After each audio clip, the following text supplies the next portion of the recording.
Hello and welcome to the Sweaty Startup. I have had this day circled on my calendar. I think Paul and I scheduled this about 2 months ago. We're about 8 or 9 months from the book launch of Company of One by Paul Jarvis. He's right here on the show today to talk to us about how big we should really get and why we should rethink it, and really how to be happy and how to live the life that we want to live through entrepreneurship. Paul, thank you so much for coming on. Thank you so much for joining us.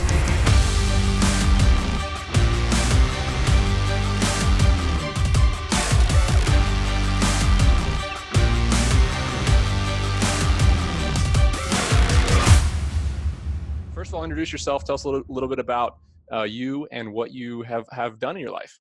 Yeah, well, thanks, Nick, for having me on the show. Appreciate it. I'm Paul Jarvis. I do lots of things on the internet, I guess is probably the best way to put it. I write books. My latest Company of One has been out, like you said, for 9 months. It's been translated or being translated in about 16 languages at the moment. I also have 2 software companies, and I teach 2 online courses, and I host, I think, 2 podcasts. So I think those are all the things. Those are all the things that I do currently. That's why it took a couple months to get you on here. So I appreciate it. So tell me a little bit about your career, how it's evolved. We'll touch on it a little bit before we dive into a lot of the concepts that I'm excited to talk about. Yeah. So I didn't plan on being an entrepreneur, to be honest. I was working this is in the 1990s. So I was working at an agency in Toronto doing web design. And I loved the clients and I loved the work. I didn't love the company. So I was like, I'll just go work somewhere else because that seems like a logical thing. So I quit, and I was going to go, and remember, this is the 90s. I was going to go to the library to look up how to write a resume because that agency had hired me out of university. So I hadn't written a resume. They'd just seen my portfolio. So I was going to go look up how to write a resume. But then I started to get calls from the clients of that agency saying, hey, we liked working with you more than working with the rest of the agencies. So wherever you go, we're going to take our work there too. And after, I think I got like 3 or 4 of those calls in rapid succession, and I was like, maybe I could just work with these people like on my own. So I went to the library to look up how to start a business. Instead, I still haven't written a resume. So now, it was just how to look up how to start a business, which I did, and it's been 20 years. So yeah, but then I pivoted, I guess, 10 years ago from client work and web design into products like the ones that I mentioned at the top of the show. Yep. So when you add value, when people like working with you, it's amazing what can happen from that. So congratulations on what you've built. I've been following along for a while now. Your book, Company of One, has been on my book list, which is the most visited page of my website. People ask about it all the time. I love the concepts. Let's dive in. What are the advantages, Paul, of keeping it small? Why should growth be questioned? Yeah, I mean, I think Edward Abbey said it best in the 1970s that growth for the sake of growth is the ideology of a cancer cell. I don't think I don't think cancer is very good. It's actually quite bad. So I think that if growth is the main metric that we use to measure success in our business, there needs to be a reason. And so I think that the book isn't anti-growth. It's just purposeful growth, right? So in the beginning, like, everybody needs growth when you start a business because you need to go from 0 to some revenue. You need to go from 0 to some customers. You actually have to grow, and growth is really good and necessary. But I think if we don't ever question what enough is, and I think enough is one of those words that is kind of key to the book and the ideology of the book. If we don't ever question what enough is, we're just going to keep growing, because we see in the beginning that growth is good and growth is beneficial and growth is necessary. So I think the point of the book is really to think about, okay, well, how much growth is enough? Like, what do I actually need in this business? What do I need in terms of revenue? What's a good amount of customers? Because if you go too far, I think that it can be detrimental. And I mean, I found so many studies that I list in the book where growth is basically the main reason why a lot of companies go out of business, because they try to grow based on projected revenue or projected profits, and they forsake what they have in the moment, or they forsake what they say, like, well, I think if we spend all this money, pets.com is a good example of this from ages ago, and they ran these $1 million Super Bowl ads. they weren't actually making any money. They just kept borrowing more money in the hopes that they would make more money. They've obviously gone out of business. But I think that that happens a lot in business, where it's like, well, we have this big idea and we think we need all of these things to make this idea work, when really the idea can probably be scaled back to something a lot smaller, a lot simpler, a lot easier to run. We can prove it out to see, hey, does this actually work or not? And then grow incrementally and iteratively instead, which I think is a much smarter way to do it. It's low risk entrepreneurship. It's the beautiful thing. So there's this Silicon Valley mantra of venture capital, go, go, go, go, go, go, go. Whereas I talk about a lot, you talk about a lot. Hey, let's do this in a low risk way. Let's get some early customers. Let's figure out what we do best and let's do it. So I like everything about that. Thanks. Yeah. So let's talk about, I mean, this addiction that people have with it. I mean, I'm that way. I get out of bed in the morning. I go to bed at night. If I feel better when I've taken steps forward, when I've grown as a person, you know, maybe my business has grown. Maybe I'm going after new clients. How do you think about it? How do you think about, success and where we are all headed, and kind of how does that, I know this is kind of a loaded question, but how does that fit into setting goals and just the drive that humans have and many entrepreneurs have of more all the time? Yeah, and I think you touched on the answer in the question, where a lot of us feel that we are very driven. If we're entrepreneurs, we're probably pretty driven. It's just how it works. And I think a lot of times we think that because we're so driven, we need to have these huge goals, these like, I need to IPO or be a like billion-dollar unicorn or that sort of thing. And I think I don't think that that's necessary. I think ego is a tricky thing, right? Because we need ego to start. If we start a business, we're assuming that we need to start this business because we can do better in the market than whatever exists in the market. So I think ego in that case is good because we think we can do something better for the customers who are served by that market. Where I think ego leads us astray is that we feel that we're not legit, and I use air quotes if people are listening to just the audio, I'm air quoting here. We feel like we aren't legitimate entrepreneurs unless we are growing, unless we have more to show for it than just ourselves, right? Like it sounds better if we tell people like, oh yeah, I have 100 employees in 6 offices in 3 countries versus like my business is me and I work from home. Like I'm literally sitting in a bedroom in my house right now working. And I mean, it doesn't mean that I make less money than people who have offices. Are pretty expensive, Nick. Like it costs a lot of money to have offices and lots of employees. And I feel like if you can figure out a way to make the most money with the least expenses, then you basically can win. So, and I think that it comes down to freedom as well. Like I don't want my ego to limit my freedom. And what I mean by that is I feel like in business, if I have all of my bases covered with as little responsibility as possible, like I don't have employees, I don't have offices, then I feel like I get more freedom from my business. It supports me and it supports my life and it supports putting food on the table and paying my mortgage, but I don't have to worry about it all the time because the financial needs of the business are so incredibly tiny.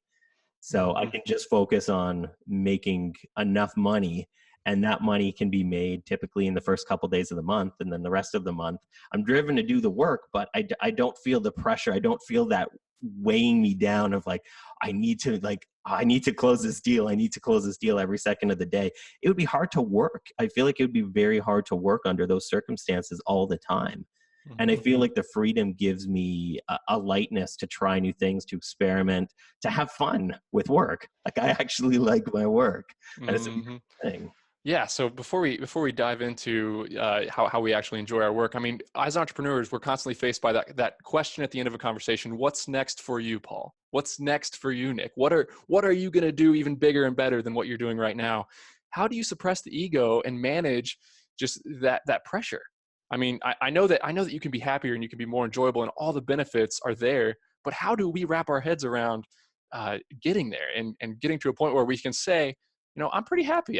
My business is doing really well. I'm spending a lot of time with my family, my friends. I'm doing what I want to do. But how do we suppress that ego? How do we manage it?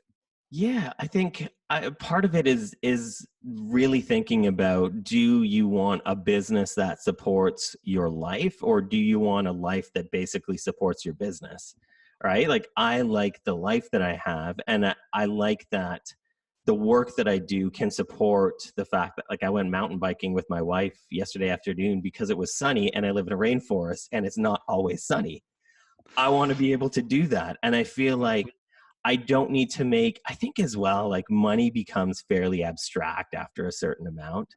Like, does Jeff Bezos really, like, does it impact any way if he makes like $1 billion less or $1 billion more at this point? Yeah. Like, I know how much I need to live, and I know how much I need to be comfortable in my life. And past Mhm. that, like, it just, I'm happier doing other things. And I think the main point of the book company of one is that I don't think that the byproduct of business success is growth. I think it's freedom. I think it's Mm. freedom to choose what you want to do. And maybe sometimes you need to choose growth in your business, and that's totally fine. But maybe Mhm. sometimes you need to choose, this growth is enough. I'm making enough money. I have enough customers. I'm good. And I Mhm. mean, a good example of that is, I know most of the customers who buy my courses and software products. I feel like I see their name on my mailing list. I talk to them on Twitter. Like, I can build some sort of rapport with them because I don't have millions of customers. I have thousands of customers, Mhm. and I can get to know these people, and it benefits me because if somebody buys one thing from me, they're more than likely going to buy three or four things from me, just from the stats that I see. And if I can Mhm. get to know them, and I can get to know what they want, what they need, how I can help, then I can serve them better. And so I don't need all the customers in the world to do this. I just need a finite amount of customers that I can get to know them, and I can just keep making new things, or keep continually supporting them on an ongoing basis. And that provides more than enough income for what Mhm. I need my business to make.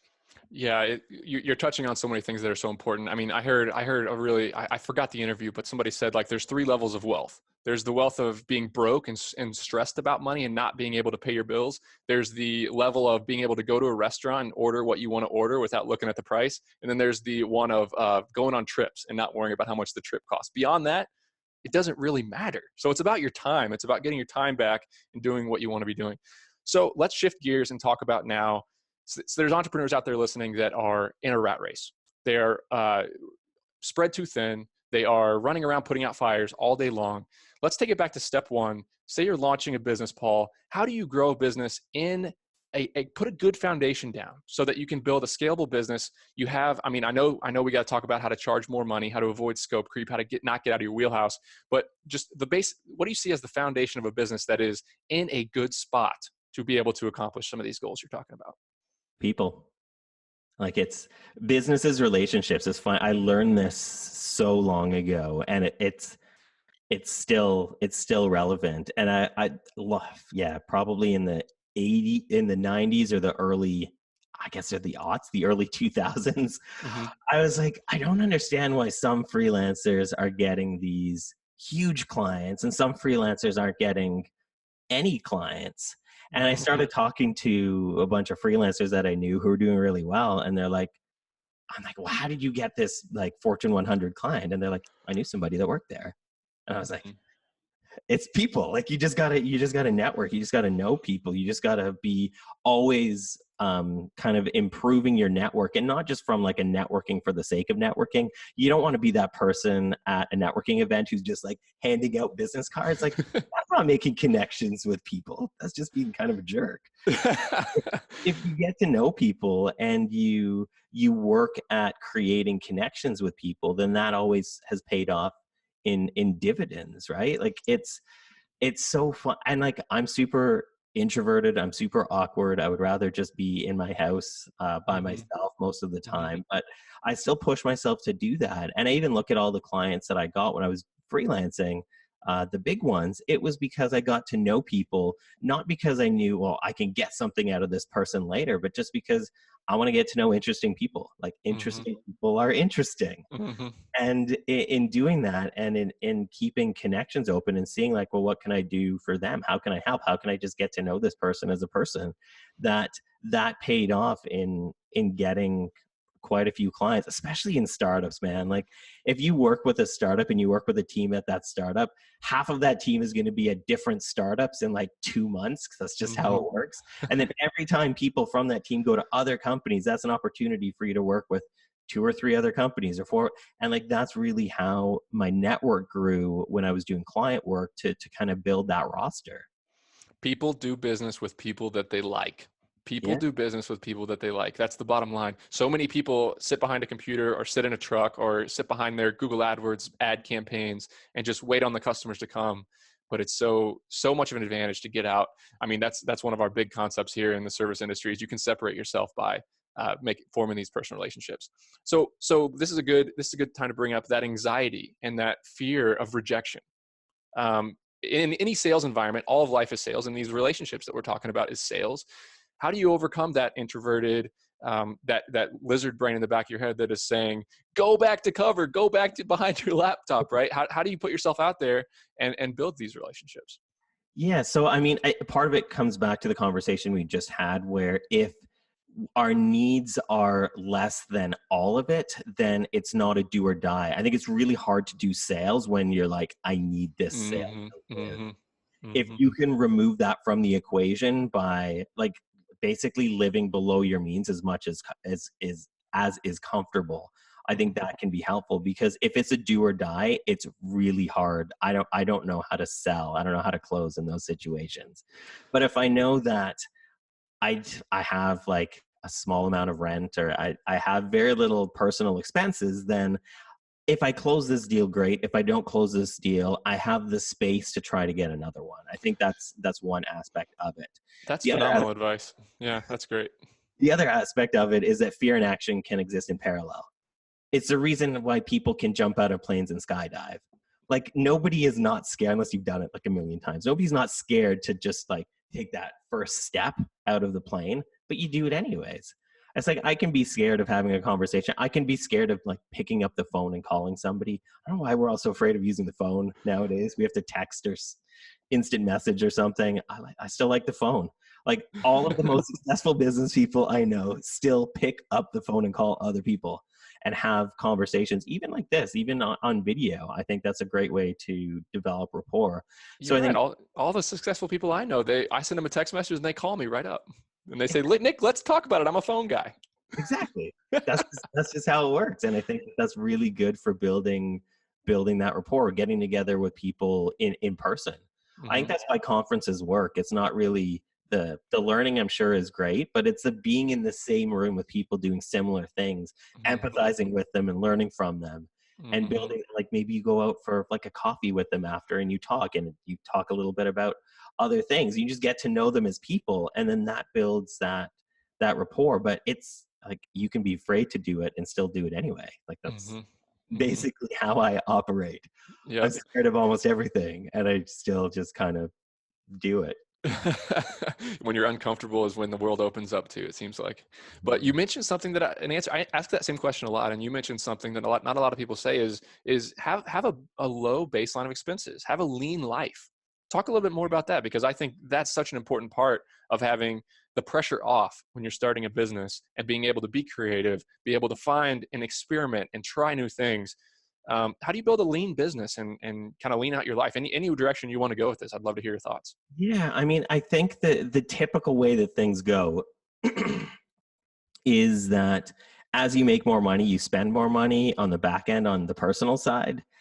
And I think if you don't do that, if you just are like, okay, well, I have an adequate place to live, I can put food on the table, I can pay my expenses and take care of any dependents I have, then you don't need to keep increasing that. Like as I've made more money, I haven't spent more money.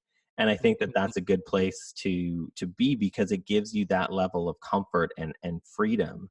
And I think that that just makes it easier to kind of move forward. And I think there's really like two phases in this. There's like the pre enough and the post enough. And what we're talking about here is post enough. Like when you have enough, you don't need more because you've reached enough. But in pre enough, you need to, like if you're struggling to get by, you need to make more, you need to do more, you need to hustle more, whatever, however you want to phrase it in your brain.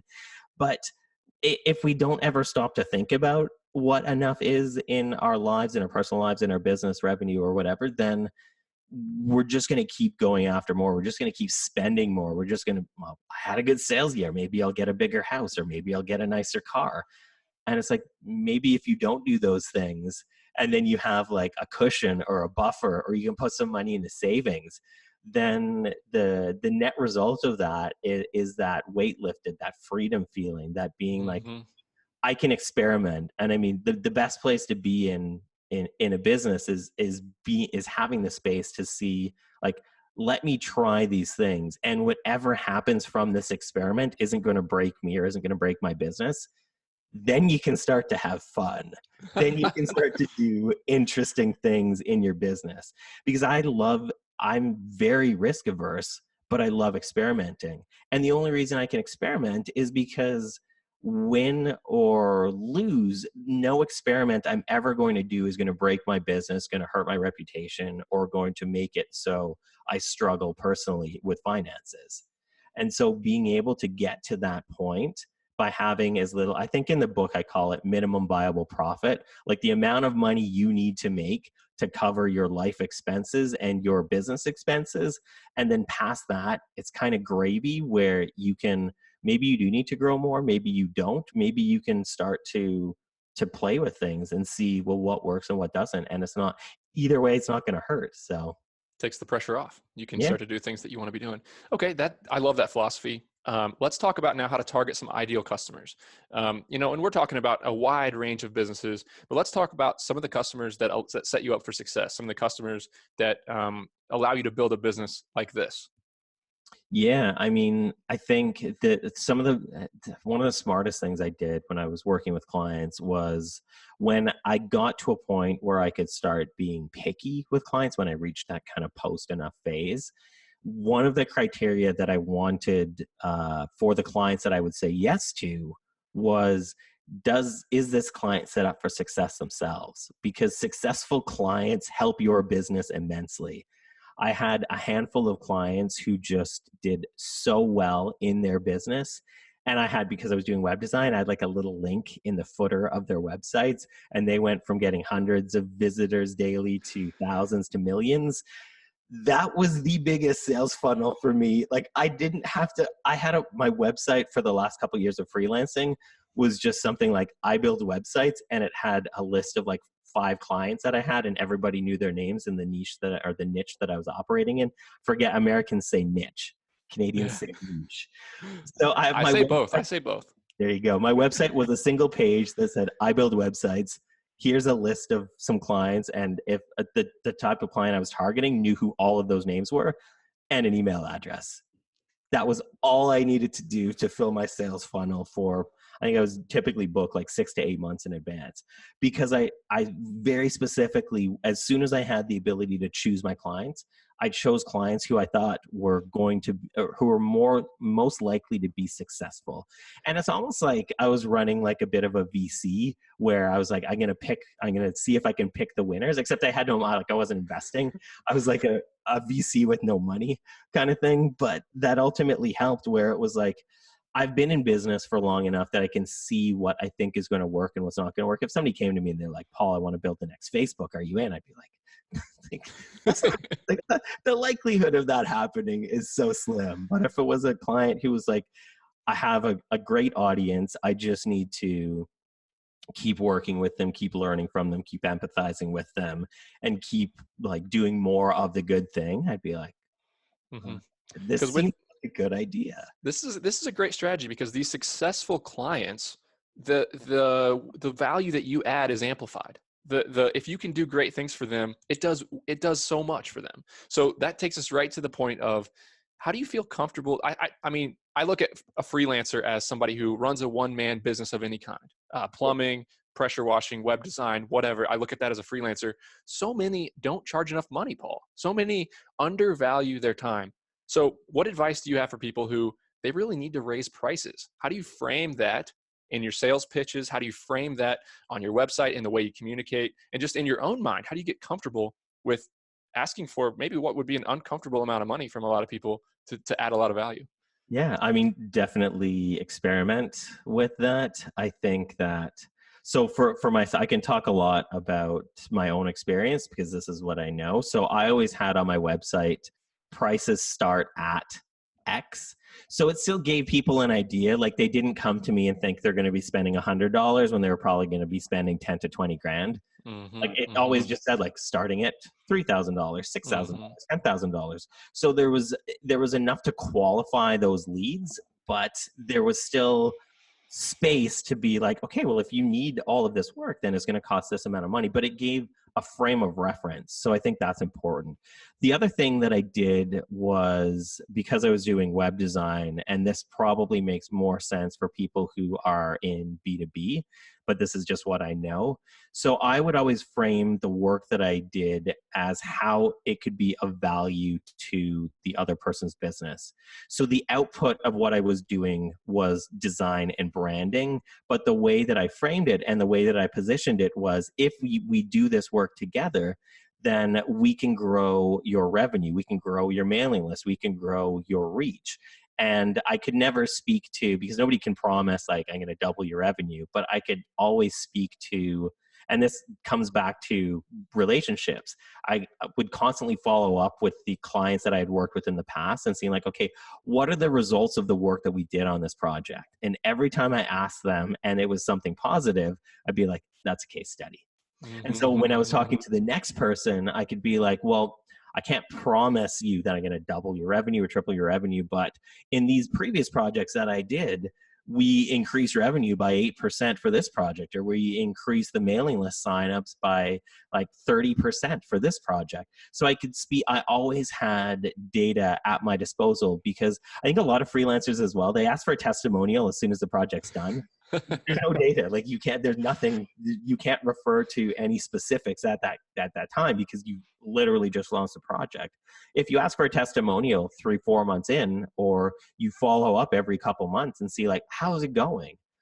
And that's also a good way to generate new leads. If you just email your previous clients, like, how are they'll things come back and say, yeah, I need some, hey, I was thinking I need you here, I need you there. This person reached out, and yeah. Exactly. I used to think that previous clients would reach out to me again if they needed work. Wasn't the case. If I reach out to them and said, how's your business going? How can I help? Then that would fill the hopper for projects for a long time for me. So I think doing things like that, framing the work that you do as an investment or as a return on investment as opposed to an expense. And I mean, that's why people can charge like 1,000, 10,000 times more than other people for the work that they do, because they framed it as, let's look at how we can better your business so you make more money, so the expense of my work is negligible, because you're going to be making more money after that. Like, how can we create a win-win? So I win by getting paid for the work that I do, and you win by the benefit of my work being that you bettered your business, you become more successful in some way. Like, what levers can we pull to make that happen so you're doing better by the end of this? It's a great system, because it perpetuates itself, and your confidence goes up, the customer's confidence in you goes up, and you just and you maybe not growing your business, but your bottom line increases month and after you month. don't need to have ego to just cite previous work that you've done that's benefited in some way. I can have as much anxiety as possible and still say like, well, yeah, I helped this customer by doing this. I improved this for this customer by doing this. Like, how can I help you with this? So this moves us right into two things: managing expectations and scope creep. Now, managing expectations is the bane of so many people's existence. They overpromise, they underdeliver, they're stressed out, and nobody ends up happy. How do you walk into a sales or a client interaction and sell while also letting them know the downsides and managing the expectations so that you're not living a stressful rat race for the next 6 weeks? Yeah, I mean, the first thing is that everything takes longer than you think it will. So if you think something's going to take a week, it's not. It's probably going to take 2 or 3. So we always think like, oh, I can just get this done. But we assume that everything is going to be operating under perfect circumstances and scenarios, and it's never the case. So always double or triple the amount of time you think something's going to take, because it's better to under promise and over deliver, or get something done quicker than to get something done slower, or to get something done that's not as good as you said it was going to be. I think the other thing is pushing back on client expectations. If a client expects you to do something in an amount of time that you think is unreasonable, tell them. Like, it's So better. many people don't tell them. Everybody that I know that has jobs and also owns companies, they don't stick up for themselves and say, look, this is not fair. Yeah, and you can, like, they're wanting to give you money because they trust your expertise. Use your expertise to be better with managing expectations. So if somebody says like, "Oh, I need this thing done in a week," and then if you tell them like, "I know from experience, I do this for a living. It's going to take 3 weeks." So we have two options. We can either reduce the scope, or we can increase the amount of time for turnaround. Like, you're the client, you can pick, but it has to be one of these two options. Okay, let's talk about scope creep now. It happens in every service business, online businesses, software businesses. You show up at someone's house, you're getting paid to do X. They walk up to you, they tap you on the shoulder and say, hey, I really need you to do this other thing that I know you don't know and you're not good at, and it's not part of your business, but just do it for me, please. How do you, I mean, I've done it. I've said yes. I've said yes way too many times. How do Yeah. you avoid scope creep? How do you protect what you do best? Yeah. So, I mean, I think it depends on what the ask is. If the ask is something in your wheelhouse, then you can tell them, like, I'd be happy to do this for you. But because it's out of scope, it's going to cost this much money. Do I have your approval to proceed? It's going to cost this much money and take this much extra time. Always, it's everything Mm-hmm. that costs more Mm-hmm. money takes more time. That's just how it works. If Mm-hmm. it's something out of your wheelhouse, then again, I want to come back to personal connections and your network. I think that a lot of times freelancers get really good at making connections in the industry that they work in with other people who do the same thing as they do, which can be helpful if you're a designer or if you're a plumber and you know other designers or plumbers and you're too busy, then you can pass those leads to other people and they'll probably return the favor if they're busy and you're not. But the other thing that I think is really important is it's really good to get to know people in related fields, right? Like, if I'm a designer, I really need to get to know content writers, developers, SEO people, because if the client that I'm building a website for is like, Paul, like, I need this to be like all SEO'd up, or like I need to develop this custom app. It's easier if you just say like, I know somebody, that can help you with. You end up looking good as long as you've qualified these people. You end up looking. It's like all the service people I know, all the contractors that I know do know other like every plumber I know knows a good electrician, knows a Mm-hmm. good like Yep. finishing carpenter kind of thing. Mm-hmm. So, Mm-hmm. and in the web, I can't solve the problem, but I know exactly who can. That's the famous words that you need to memorize by heart. and then you look good like when they Mm-hmm. do the work and they do a good job, and like be very specific about who you refer work to, because your reputation is being lent to them by proxy, right? So Mm-hmm. if you do Mm-hmm. refer somebody to somebody else and they don't do a good job, they're out. You're Mm-hmm. never referring any other client to that person again, Mm-hmm. because that's your reputation on the line, and your reputation is all you have. It's way easier to build up a bank account than it is to build back up reputation if you've lost it. I love this answer, Paul, because it's a cycle. You send business to people, they send business back. It goes back to this personal relationship marketing that you're talking about. So it's a great way to have other people send you a lot of really awesome clients, really awesome work.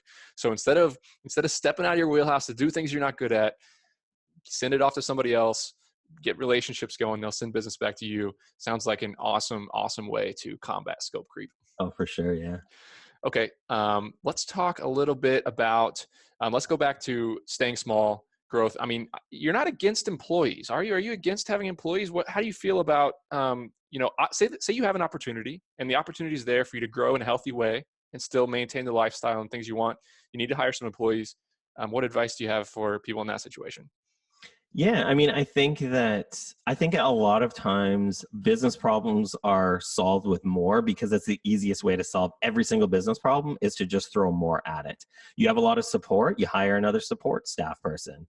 Like, but I think the issue is that the more should be the last step.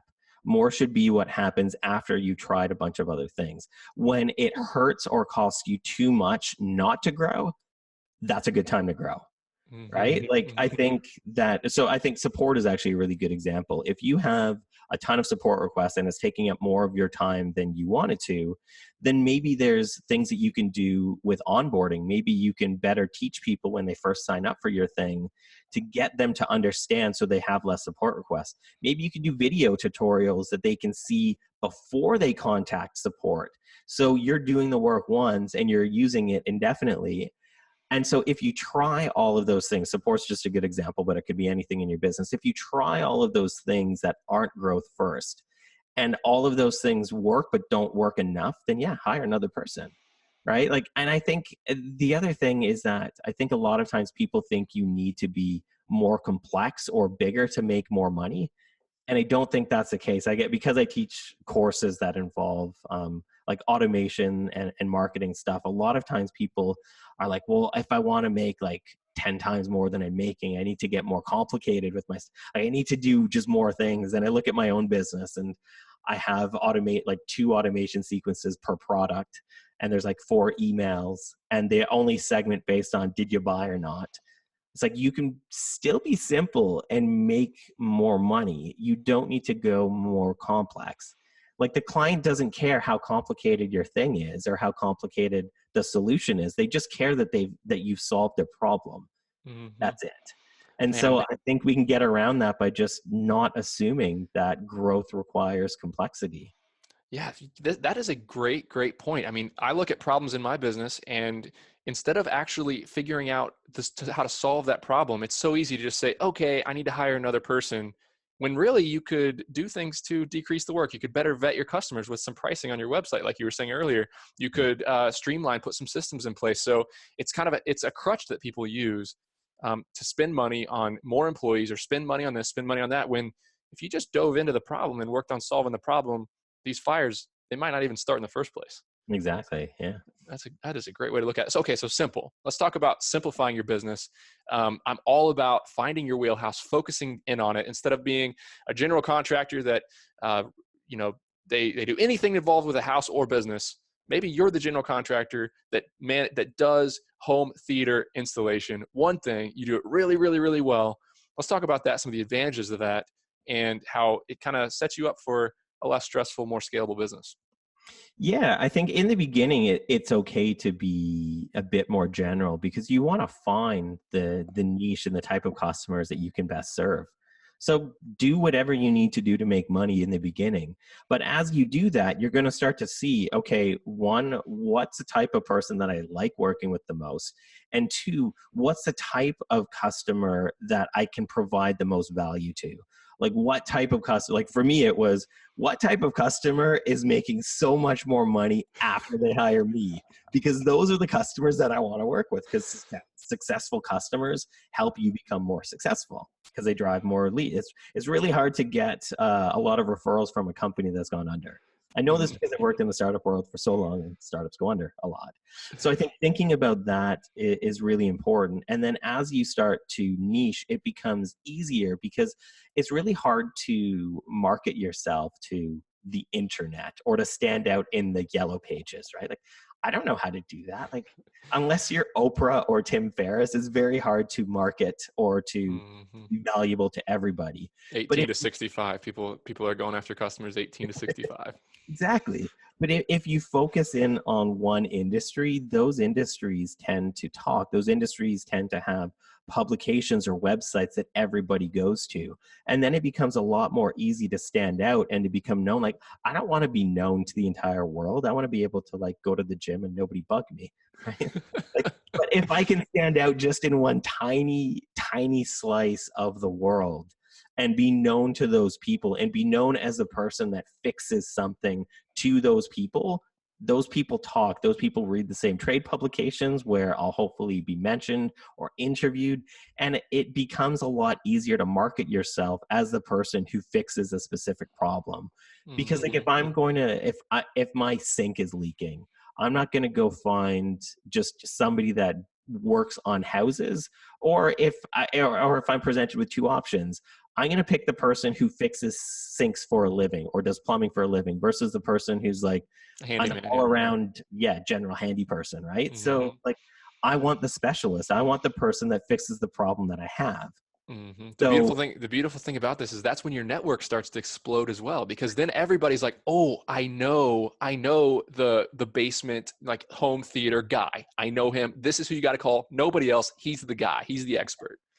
exactly. And that's basic. That's when my business started to go from doing kind of good to, oh shit, this is well, because I became the person who was not to everybody. Remember, this is just to like a tiny group of people. I became known as, oh, you need a website and you're in this industry?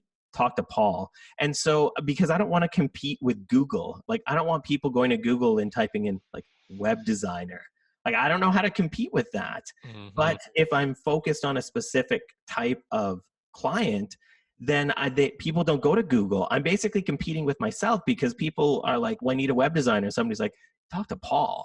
Like, what are you doing? Just talk to Paul. And then I'm competing with myself because they're not going after like 500 RFPs or like submitting something in Google, like looking for a web designer. They're just like coming to talk to me. And I can win or lose that sale based on the way that I present myself and the way that I position my services, as opposed to competing with everybody on the internet. It's easier to charge more money, and it's also easier to hire employees when they're only going to do one job, and they got to do that one job really, really well. The synergies of that approach is unbelievable. Okay, before we wrap this up, I got two more questions for you. What's the number one problem that you see when you're dealing with a small one-man service provider, a freelancer, a business owner, somebody who comes to you and says, I'm not happy, I'm running around putting out fires all the time. What do they say? What's their number one problem, and how do you kind of approach that? Yeah, I think for the most part, it's they put their product or service before their audience. Like I don't know how to build a business, then look for customers. I know how to pay attention to what people want and then build products and services based on what I'm seeing, based on what people are asking for. Every single product I've ever built, Nick, is because somebody and a group of people have asked me for that thing. Every course I have, every piece of software I have, every book I've written, it's because people have asked me over and over again, how do I solve this, or can you fix this for me? And so I don't know how to just say like, oh, I have a great idea for a product, I'm going to build it. And now I built it. Now who's going to buy it? You can do it that way. It's very, very, very difficult. So I think if you start to pay attention to what people want and you start to build an audience with things like content, which is free basically, if you start to think about like, okay, what's the type of people that I want to serve? How can I serve them? How can I learn from them? How can I see what they're doing and what they're struggling with? Then the world opens up as far as like what you can do to offer something that they're going to pay you for, as opposed to just building something and being like, where is everybody? I don't know how to, I honestly don't know how to build a business like that. The unselfish approach to entrepreneurship, getting out from behind your computer, getting out of your own head and finding problems that are out there already that people are having right now.